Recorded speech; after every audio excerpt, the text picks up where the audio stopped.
क्या महाकाल है जिनके साथ, रुकता नहीं कोई काम, सर पे जो हो इनका हाथ।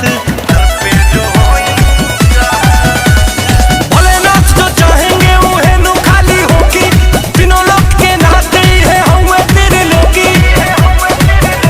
तू अपनी ही धुन बाकी सब की तू सुन, जिससे मिलता सुकून मन मस्ती में होके डोले।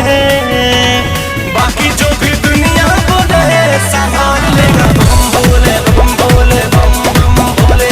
बाकी जो भी दुनिया बोले संभाल लेगा बम भोले बम भोले बम भोले।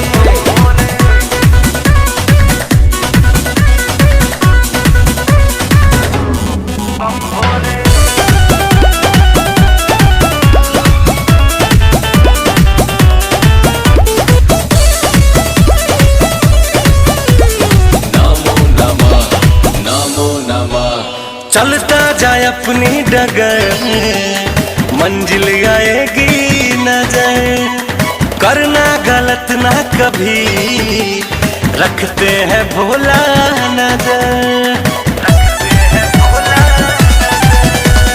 रमना है तो रम जा तू लगा ले शिव में मन, जपना है तो शिव को जप ले अजय बच्चन।